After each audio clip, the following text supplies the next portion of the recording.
사실 센터의 종사자 채용은 센터장이 최종 결정하도록 운영 규정에도 되어 있습니다. 센터장의 채용 권한을 여쭤보는 게 아니라요. 부센터장님의 채용 과정이 어땠는지 여쭤보는 겁니다. 그냥 본인의 말 한마디, 본인의 결정 하나로 정규직이었다가 대체 인력이었다가 그냥 한순간에 손바닥 뒤집듯이 왔다 갔다 하는 거죠. 내가 아니라고 하는데 왜 이렇게 사실 여부 확인도 안 하시고 이러시냐. 많이 억울하죠. 억울하고요. 오늘은 그래서 돌아가셨으면 좋겠어요.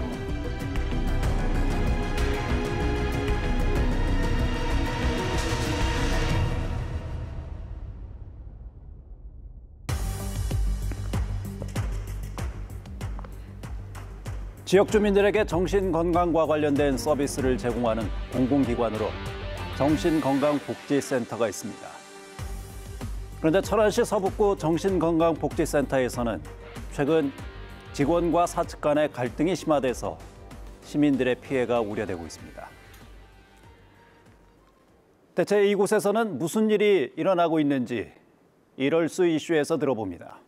부센터장의 채용에 대한 문제인 걸로 알고 있는데 사실 센터의 종사자 채용은 센터장이 최종 결정하도록 운영 규정에도 되어 있습니다. 센터장의 채용 권한을 여쭤보는 게 아니라요. 부센터장님의 채용 과정이 어땠는지 여쭤보는 겁니다. 공개 채용이 아니라 천안시의회 복지문화위원회 행정사무감사 현장. 천안 서북구 보건소를 상대로 의원의 질타가 이어졌는데요. 당시 행정사무감사에서 지적된 내용에 대해 자세히 들어보기로 했습니다. 보건소에서 관리감독하는 서북구 정신건강복지센터 관련해서 행정사무감사를 했는데요. 사실 없던 직제인 부센터장의 직제를 새롭게 이제 만들어서 좀 센터장이 어떻게 보면 모셔온 꼴이 돼버린 결과입니다. 지난 2004년 천안 시민들의 정신건강 증진과 자살 예방 등을 위해 설립된 천안시 서북구 정신건강복지센터. 총 21명의 직원들이 일을 하고 있으며 센터의 운영과 관리 감독 권한은 천안시 서북구 보건소에 있습니다. 그런데 과거에는 대학병원과 위탁 계약을 맺어 운영해오다 2018년부터는 개인 병원으로 위탁 사업자를 변경했는데요. 올해 초 기존에 없던 보호센터장 직제가 신설됐습니다. 충남 도내 정신건강복지센터에서 보호센터장이 있는 곳은 광역 단위를 제외하고 기초 단위 센터에서는 천안 서북구가 유일합니다.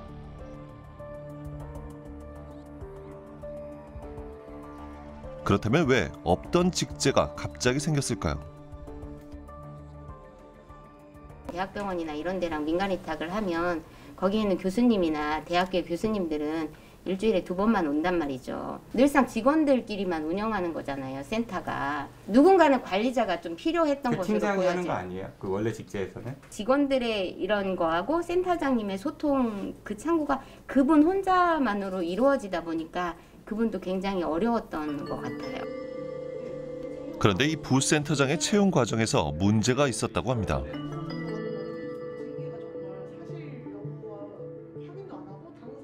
직원들이 이건 충원을 요청하자 갑자기 부센터장이라는 직책을 만드셨고 센터 그 공고 채용이 났더라고요, 팀원으로.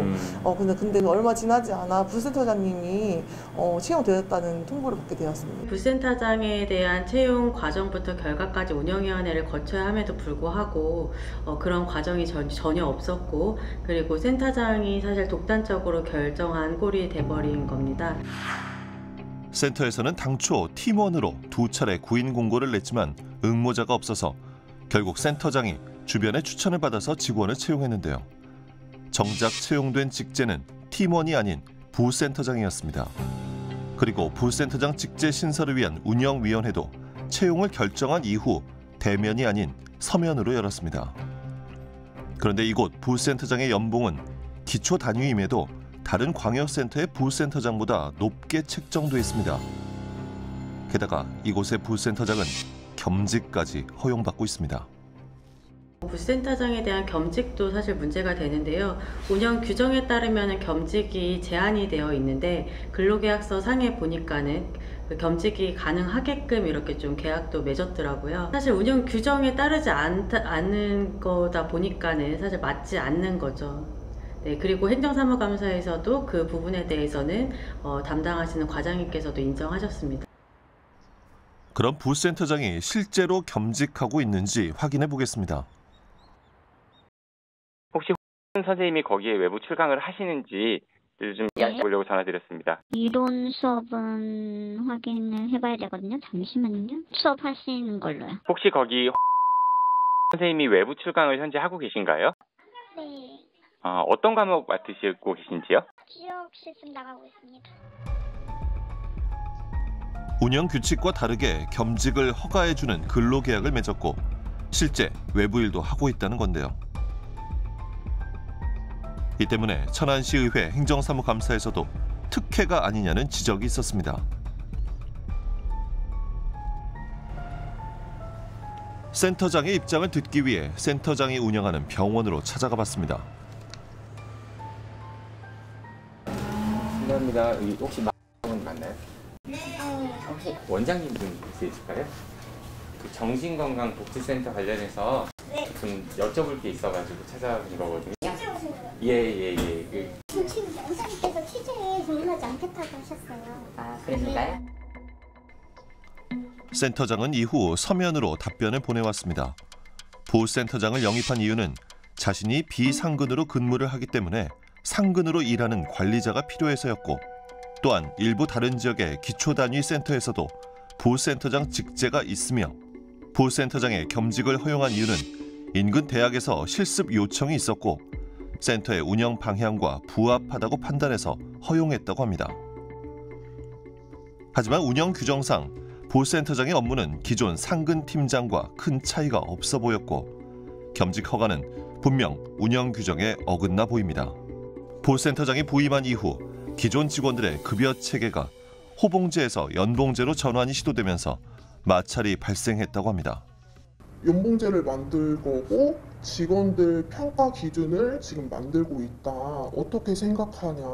그래서 뭐 어떻게 되나요? 들어보니까 뭐 직원들 인센티브도 준다길래 그러면 뭐 많이 받을 수도 있겠구나 이런 생각이 들었어요. 보건소에 그 보조금으로 이렇게 인센티브를 받는 게 가능한지 그 기준이 있는지 물어보니까 그런 기준은 없다고 하시더라고요. 인센티브를 받을 수 없는 거네요. 네. 그게 앞뒤가 안 맞는 것 같아요. 민간위탁에서는 인건비 80% 비율을 넘지 말라는 그런 지침이 있습니다.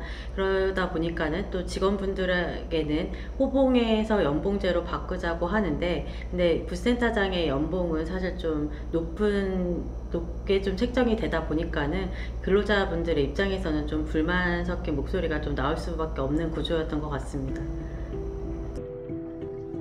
그리고 부센터장의 말 한마디에 직원들의 고용 지위가 오락가락하는 경우도 있었다고 합니다.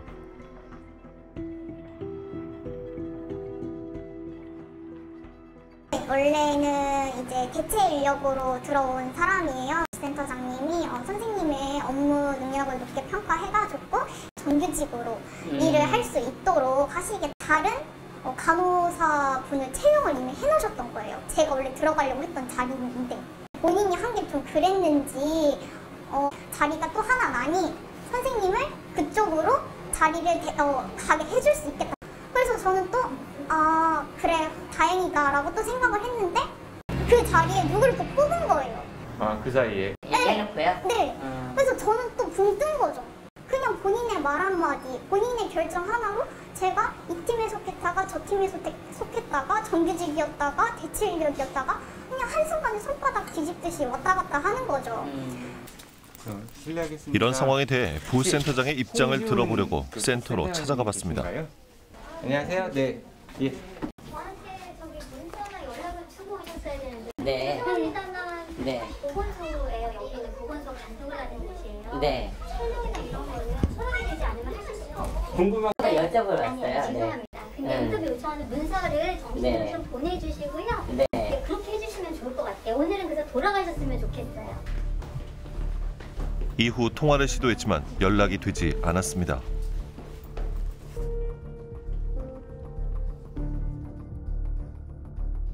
대신 센터장으로부터 온 답변에서는 직원들에게 연봉제 전환을 강요한 적이 없었고 협의를 거쳐 일부 직원을 제외한 나머지 직원들은 연봉제 전환에 찬성했다는 입장을 전해왔습니다.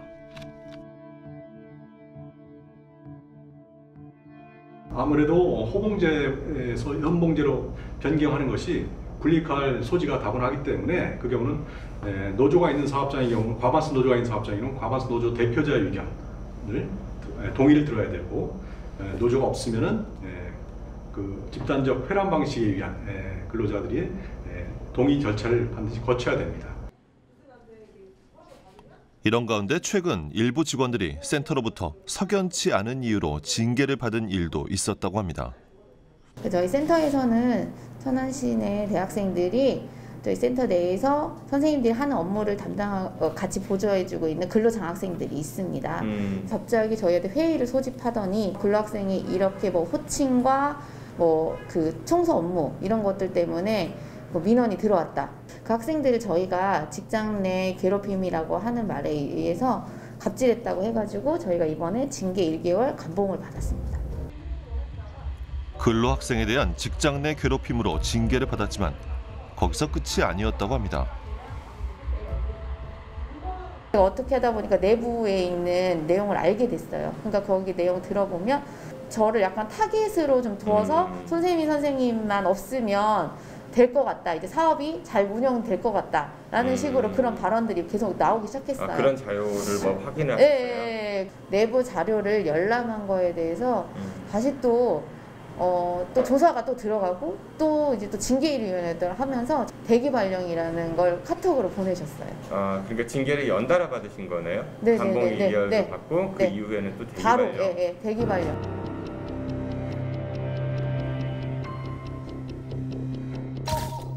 근로학생에 대한 호칭이 부적절했다는 이유와 이후 징계 과정을 들여다보기 위해 내부 자료를 허가 없이 열람했다는 이유로 감봉 1개월과 대기 발령이라는 징계를 받았다는 말인데요.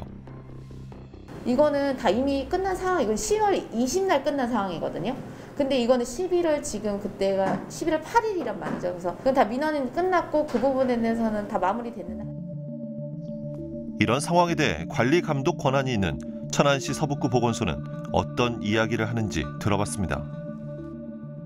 근데 그 학생도 명확하게 지목을 했어요. 누가 그랬다고. 내부에서 고발하신 분도 분명히 말씀을 하셨고. 그런 자료가 있으니까 저희도 진행을 했던 거고. 하지만 가해 당사자로 지목된 직원 한 명은 좀 다른 이야기를 합니다. 그 학생, 그분이 저를 언급했기 때문에 너도 징계 혐의자다 이렇게 말씀을 하셨어요. 내가 아니라고 하는데 왜 이렇게 사실 여부 확인도 안 하시고 이러시냐. 많이 억울하죠. 억울하고요. 저희가 소명을 해도 무조건 그 학생이 얘기했으니까 무조건 저희 잘못이고 저희 때문에 그 학생이 그만둔 것처럼 완전 둔갑을 해가지고 징계를 한 거였어요. 당시 일했던 근로학생 가운데 한 명에게 상황을 들어보기로 했습니다.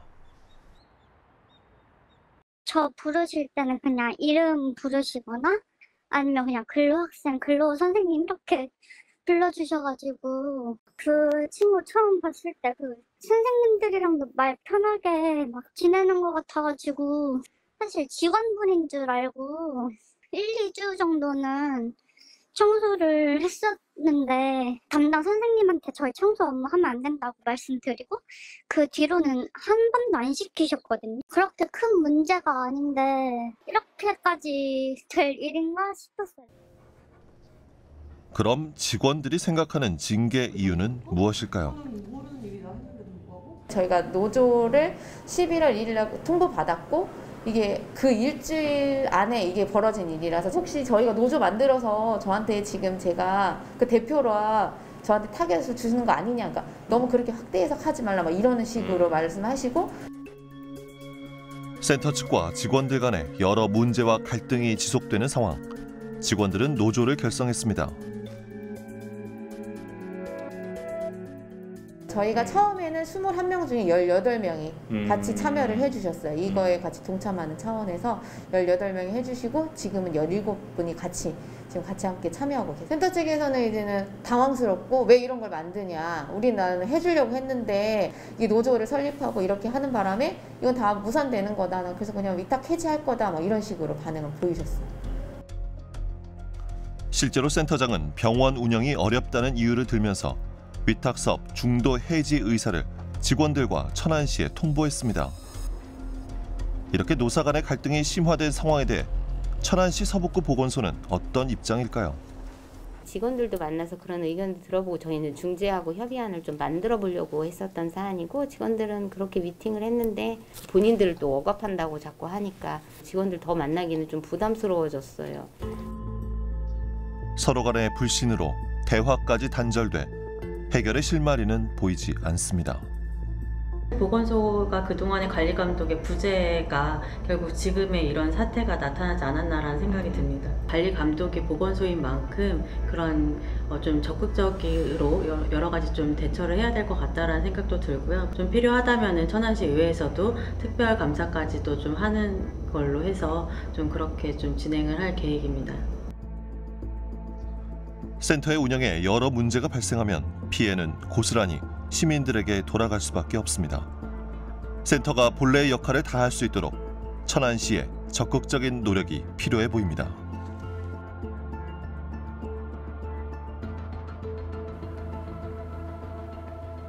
센터장이 위탁사업 해지 의사까지 밝히면서 센터 측과 직원들 간의 갈등의 골도 깊어지고 있습니다.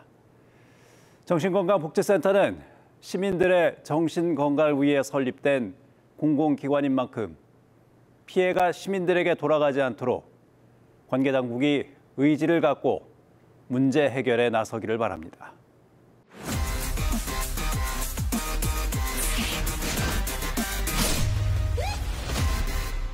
우리나라에 살고 있는 다문화인들이 계속 늘어나고 있습니다.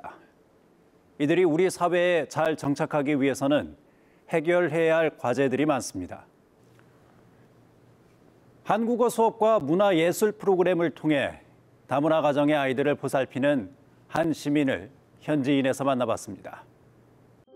2000년대에 들어서면서는 다문화 가정 아이들이 많은데 틀린 게 아니고 다름인데 다름을 서로 인정하고 배려하고 존중하는 성숙한 사회가 됐으면 좋겠다 하는 바람입니다. 안녕하세요. 저는 대화동에서 섬나의 집 지역아동센터를 35년간 운영하고 있는데요. 황선업 시설장입니다.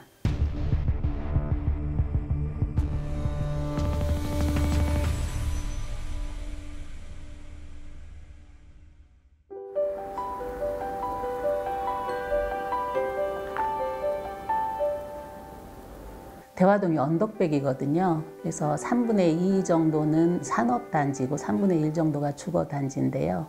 처음에 왔을 때 저희가 이제 84년에 왔을 때 보니까 벌집처럼 다닥다닥 붙어 있는 집들이 많았었고, 대문 안으로 들어가면 뭐 15가정, 20가정들이 사는 그런 집들이었는데 방 하나, 부엌 하나, 그리고 골목 한번 타고 들어가면 이게 출구가 어딘지를 모를 정도로 미로 같은 그런 지역이었습니다. 90년대부터 이주 노동자들이 와서 이제 일을 하게 되는데, 그러다 보니까 생산직에 근무하는 외국인 노동자들이 많이 살게 되었고, 그 이후에 2000년대에 들어서면서는 다문화 가정들이 또 많이 살고 있습니다. 가난하기 때문에 배우지 못하고 배움이 적기 때문에 노동 현장에서 일을 할 수밖에 없는 노동자들을 위해서 우리가 야간 학교를 설립을 했어요. 가장 먼저 시작한 일인데요. 퇴근 이후에 오면 함께 밥해서 먹고 검정고시 야학이라든지 생활에 필요한 야학, 영어, 그리고 기타반, 그리고 노동법 강좌, 생활에 필요한 것들을 지도하게 되었는데요.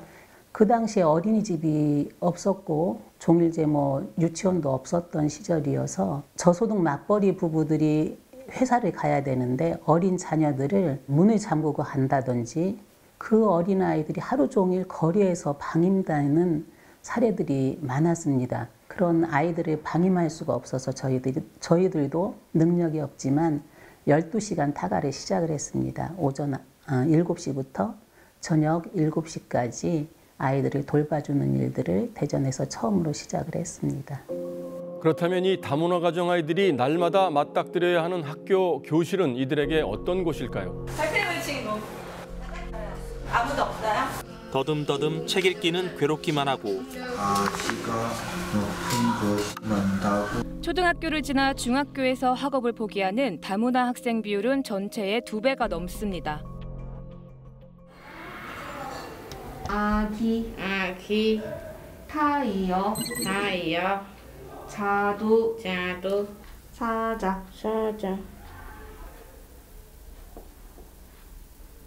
이 친구는 베트남에서 온 지 몇 달 안 된 중도 입국 자녀고요. 지금 오기 전에 전혀 한국어 교육이 안 돼 있던 상태라 오자마자 이제 아주 기초 수준부터 공부를 하고 있는 중이고요. 한국에서 지금 학교도 다니고 있는 중이기는 해요. 근데 아무래도 이 한국어 교육이 먼저 선행이 되고 돼야 학교 교육도 좀 따라갈 수가 있기 때문에 중요하게 생각해서 가르치고 있습니다.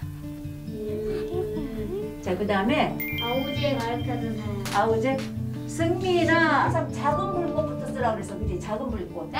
지금 이제 다문화 아동들이 지금 200만 이상이 됐는데 우리 사회에 이주민들이 많아졌고 다문화 아동들도 많아졌어요. 이게 틀린 게 아니고 다름인데 다름을 서로 인정하고 배려하고 존중하는 성숙한 사회가 됐으면 좋겠다 하는 바람입니다. 중도 입국 아동들이 늘어나고 있는데요. 외국에서 출생해서 엄마를 따라온 아이들이에요. 그런데 이 아이들은 지도하다 보니까 100% 심리 지원이 필요한 아동들이에요. 그래서 이주민 심리 상담사가 정말 필요하다라는 생각이 들어요. 그리고 경계선 아이들이 지금 사회에 굉장히 많아요. 지역아동센터뿐만 아니라 학교에도 굉장히 많거든요. 기초학력이 많이 떨어지는 아이들을 위해서 뭐 교육청이나 관계부처에서 좀 지원을 했으면 좋겠다라는 생각이 들고요.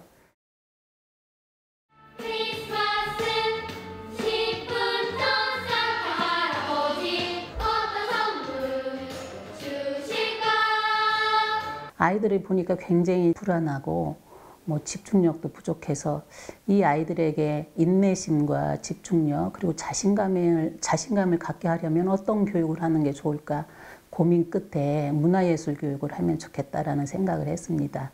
문화예술 교육을 하다 보면 정서적으로 안정감도 찾게 되고 이렇게 문화예술 활동을 통해서 아이들이 정말 자신감에 차 있고 성취감을 갖게 하고 있습니다.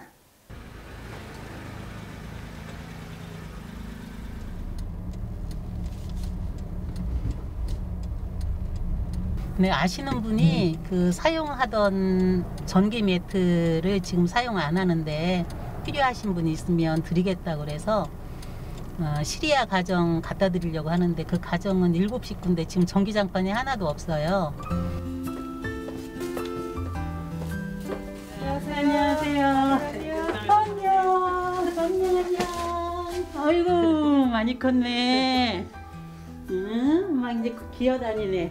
자꾸 서지요. 시리아 내전 때문에 한국에 오게 되는 처음에는 너무 어려웠죠. 여기 낯설고 한국어도 안 되고 문화권도 너무 달라서 계속해서 한국어 교육 매일 하고 그리고 체험학습도 다니고 엄마 대가고 싶어서 바이바이 바이바이 안녕. 네 감사합니다. 그래요. 맛있게 드시고 겨울 잘 나세요. 감사합니다. 네. 무거워서. 왜 저 어머니 친정 엄마보다 더 잘해줘요 저한테. 저 맨날 울었어요. 한국말도 모르죠. 친정 엄마하고 친정 언니들은 없죠. 한국어 배우니까 점점 그 친구도 생기고 그다음에 조금씩. 근데 지금은 그때 없어요. 베트남 안 가고 싶어요. 사랑해. 항상 사랑해요.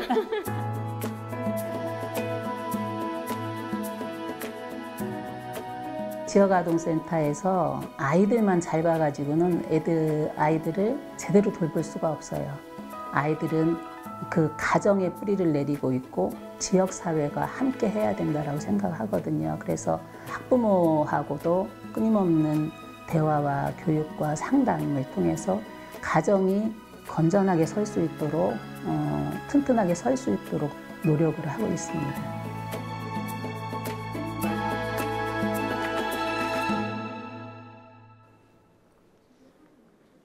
국내에 살고 있는 다문화인들 중에 언어 장벽에 경제적 어려움까지 이중고를 겪는 가정들이 태반이고, 심지어 아이들은 학교 정규 교과 과정을 포기하는 경우도 많다고 합니다.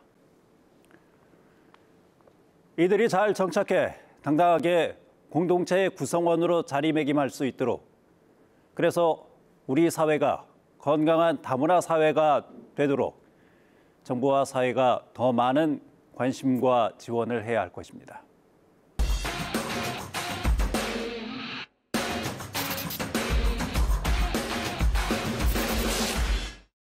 다른 것은 결코 틀린 것이 아닙니다. 하지만 우리는 생각과 견해, 입장이 다르다는 이유로 수없이 갈등하죠.